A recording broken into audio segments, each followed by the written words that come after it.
waaw ñëpp xam nañ ne poste at yi yëpp depuis des années dafa commencé am ay problème te ñi ngi ci biir problème yi boobu ba léegi clients yi fa nekk muy ay ñenn ñi ay retraités yoo xamante ni seen pension moo fa nekk ay fonctionnaires yoo xamante ni seen salaire moo fa nekk ak ay particuliers yoo xamante ni dañ fa ubbi seen ay compte ñooñu ñëpp mënuñu jot seen alal ndax seen alal mi ngi ci biir poste à chaque fois da ngay ñëw soo ñëwee ñu ne soit xaalis amu fi wala ñu fay juróomi nit juróom-ñaari nit ne la xaalis bi jeex na nga bëgg a ñibbi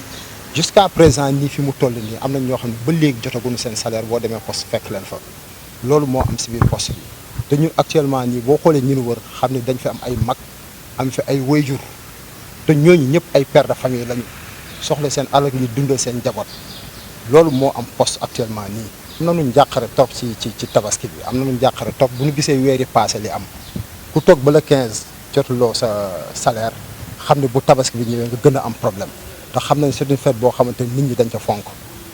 avance tabaski day ñëw généralement gouvernement bi day teel a virer salaire yi da koy teel a joxe loolu moom tiital nañu lool fi mu toll nii moo tax ñuy artu dirigeants yi nekk ci biir poste bi di leen wax ni heure bu ñu viré dañu fexe ba suñu xaalis tegu ci yoon wala sax am na ay jéego yoo xam te def nañ ko fi bu nekk nii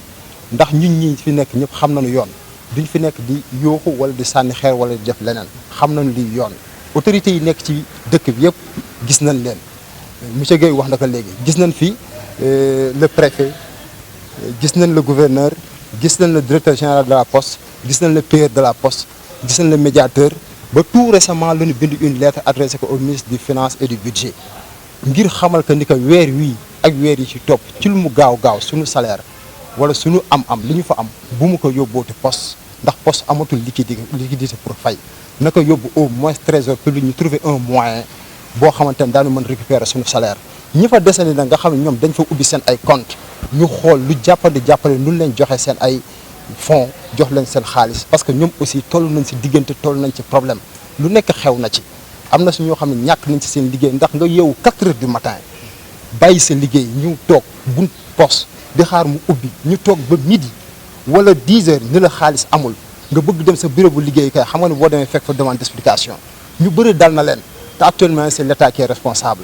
ndax ñun ay liggéeykat lañu ñun duñu ay agent wu poste ñun ay client wu poste lañu donc bu ñu demee ba xool une boîte nationale def fa suñu alal donc bëgg nañu réew mi bëgg nañu soxali réew mi waaye nag ñooñ nañu delloo li nga xam te ne ñun moom la ñu moom ndax ay borom yi njaboot lañu kat soxla nañu lool suñu alal ñun nag ñi ngi ñaan actuellement nii muy le président de la république muy ses ministres ñi nga xamante moom la mbirum poste concerné ñu gestuñu bu baax a baax actuellement nii nag am na ñoo xamante ne bëgg nañu jot ci seen alal te bëgg nañu toog poste ñeneen ñi aussi actuellement nii bëgg nañu jot seen alal mais génn poste ñu laaj lu ñu tudd certificat attestation de non engagement attestation de non engagement mooy kayit bi lay permettre bi wane ni amee loo dara boîte bi pour nga mën a dem ci beneen banque actuellement loolu dañ ko tëjot xamuñu lan la da ngay déposer 7 mois 8 mois doo ko gis ci loo xamante ni si 1 mois dong la woon mënoo ko am loolu yëpp problème la ci poste actuellement nii moo tax ñuy ñaan le président de la république mu dimbali père de famille mu dimbali njabootam ba problème mu poste bi ñu saafara ko une bonne fois pour toutes. La poste. Justement, c'est quoi votre revendication? Alors, avant d'entrer dans les revendications, il me semble que ce serait quand même intéressant d'informer que le collectif est composé vraiment de fonctionnaires d'abord en activité qui ont leur compte à la poste. Et quand je dis fonctionnaires, il faut comprendre toutes les catégories vraiment socio-professionnelles. Donc de l'enseignant au militaire, en passant par le policier, le personnel de santé, etc., etc. Mais aussi dans ce collectif aussi, il y a ce qu'on peut appeler aussi les opérateurs économiques, c'est-à-dire des tierces personnes qui ont ouvert leur compte d'épargne au niveau de la poste et qui viennent y verser leur épargne comme on dit. Alors donc tout ce petit monde donc, constitue aujourd'hui ce qu'on peut appeler le collectif des clients de la poste. Et les retraités aussi font partie aussi de ce collectif-là. Alors, pour répondre à votre question, ce qui se passe n'est pas nouveau sous les cieux. Il se trouve que c'est depuis la fin 2021. Donc nous avons commencé à sentir les frémissements au niveau de la poste à partir de novembre 2021. Novembre, décembre, janvier, les choses ont commencé vraiment à s'empirer de mois en mois. Le vrai problème, c'est quoi? C'est que nous sommes étonnés à chaque fois que nous arrivons à la fin du mois au niveau de la poste pour percevoir nos salaires, ou en tout cas pour retirer de l'argent. On s'entend répondre que soit il n'y a pas d'argent, ou bien on vous dit il y a de l'argent mais on ne peut pas vous donner l'intégralité de ce que vous demandez, on vous donne la moitié ou le quart. Ou tout bonnement, on vous dit vraiment, bon, cette agence-là n'a pas d'argent, il faut aller vers une autre agence à Sor, Diaminar, bon, histoire de vous faire valser. Et les gens tournent en rond. Alors maintenant, les choses deviennent extrêmement compliquées pour nous. Extrêmement, parce qu'en ce moment précis où je parle, nous sommes aujourd'hui le 15 du mois. Il y en a encore qui sont encore à la poste, qui n'ont pas encore perçu leur salaire. Il y a certains qui ont déjà reçu peut-être une moitié, ou en tout cas, bon, 2 tiers. Il leur reste encore un reliquat qu'ils n'ont pas encore reçu. Notre préoccupation, non seulement c'est de régler cette question-là, mais ce qui nous fait vraiment peur, et c'est notre préoccupation fondamentale, c'est que nous avons peur pour la fin de ce mois-ci. Nous sommes des musulmans, nous allons vers la Tabaski,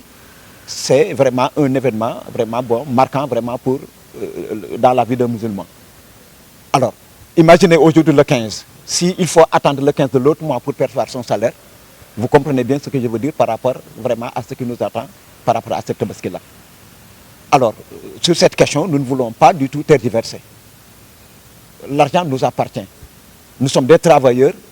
soit nous avons travaillé, c'est à la fin du mois, il faut nous payer, soit nous avons fini de travailler, nous sommes à la retraite, donc nous avons épargné, c'est notre dû, soit nous sommes opérateurs économiques, bon, en vendant des cacahuètes, peut-être du poisson sec ou bien en tout cas de la viande quelque part, j'ai pu glaner un petit quelque chose que j'ai mis à la poste, histoire vraiment bon de garantir mes lendemains comme on dit. Alors tout cet argent-là nous appartient, il n'appartient pas à la poste vraiment de nous limiter, ou en tout cas de nous choisir ce que nous avons à prendre ou à ne pas prendre.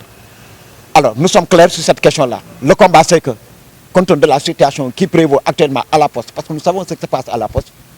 notre première préoccupation, c'est de demander à l'État du Sénégal, et particulièrement au ministère de l'économie et des finances et du budget, de ne plus verser nos salaires vraiment à la poste. Parce que ce qui se passe réellement, il faut qu'on le dise pour que l'opinion soit vraiment informée et avertie.